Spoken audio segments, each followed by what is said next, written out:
बाबूजी, रोटी बना दी है, खा लीजिएगा, मैं खेत पर जा रही हूँ। तभी खटिये पर से बूढ़ा रामा खांसते हुए बोला, अरे बहू, ये ले, मेरी शॉल लेती जा, बाहर बड़ी ठंड पड़ रही है।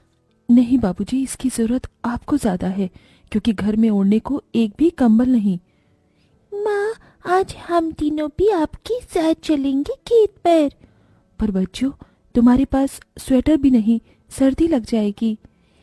माँ, जल्दी तो आपको गुलिया दीदी और तानी दीदी को भी लगेगी। अगर हम जब एक साथ मिलकर खेत पर काम करेंगे तो ज्यादा पैसे आएंगे और फिर हम कंबल खरीद लेंगे। मेरा राजा बेटा कितना समझदार हो गया है, माँ के दुख को समझने लगा है। सरिता अपने बच्चों के साथ खेत पर आती है, जो कि जंगल के पास पड़ता था। बच्चों, हमें आज के आज खेत जोतकर गाजर की फसल बोनी है। सरिता की चारों बिटिया और राजा भी कड़ी मेहनत से बंजर खेत को जोतते हैं और फिर सब मिलकर खेती करते हैं। दिन बीतते हैं। एक रोज जब सरिता घर आती है तो वो अपने पति को घर में जुआ खेलते देखती है। अरे बिरजू, भूख लगी है। ये ले, दारू 2 घूंट मार ले। अरे खाली दारू, इसके साथ कुछ चखना मिल जाता तो मजा आ जाता। अरे देख बिरजू, तेरी लुगाई आ गई। बिरजू को घर में जुआ खेलते देखकर सरिता बौखला कर बोली, अजी, तुमको शर्म नहीं आती? घर में जुआ खेलते और दारूबाजी करते। तो फिर बोली, अरे जानती नहीं, पति परमेश्वर होता है और पत्नी की जगह पति के पैरों में होती है। चल जल्दी से मेरे लिए अंडा ऑमलेट बना और गरम रोटी भी। तुम्हें अब मुफ्त का खिलाने को राशन नहीं मेरे पास। 6 बच्चे हो गए हैं, जानती भी हो इन सब का पेट कितनी मुश्किल से पाल रही हूँ मैं। तुम्हें तो जिम्मेदारी से मतलब ही नहीं। घर में बूढ़ा बीमार पिता है, तुम तो कमाने गए थे ना, फिर क्या हुआ? आते ही पैसे मांगने लगी। पति ने खाया पिया कि नहीं ये तेरा बाप पूछेगा। नशे में तो बिरजू सरिता से अकड़ते हुए अपनी चमड़े की चप्पल निकालकर उसे बहुत पीटता है। ये ले, और लड़ाएगी जुबान। मैं कमाता नहीं तो क्या इस घर में मेरी इज्जत नहीं होगी? ये ले। बचाओ, ओह बचाओ, माँ को मत मारो पिताजी। तभी लड़खड़ाते हुए बिछौने से उठकर बूढ़ा रामा कहता है, अरे निकम्मे, छोड़ दे बहू को, निकल जा इस घर से तू, और फिर कभी शक्ल मत दिखाना।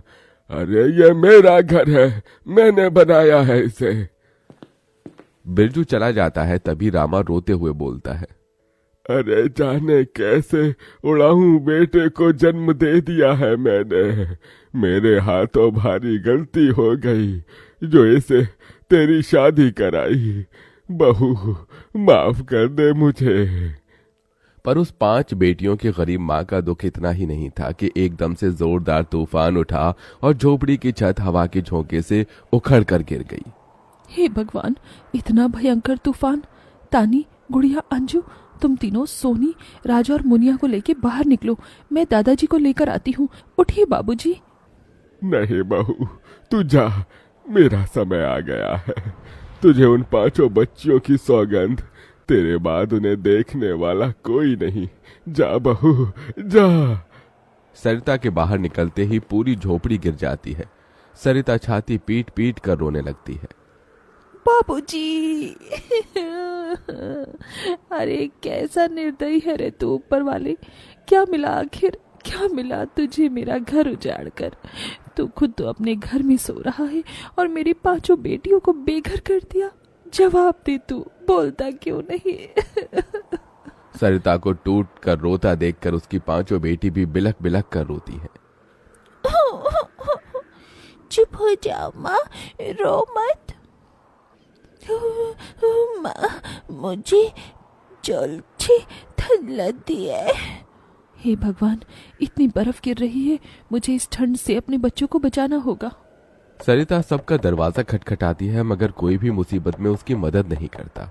हार कर वो अपने जंगल वाले गाजर के खेत में आ जाती है और सब रात भर ठंड से कांपते ठिठुरते हुए बीतती है। माँ, बहुत भूख लगी है। हाँ माँ, मुझे भी भूख लगी है। तभी सरिता की सबसे बड़ी बेटी तानी खेत में देखती है जहाँ लाल लाल गाजर उगे थे। देखो माँ, हमारे खेत में तो गाजर तैयार हो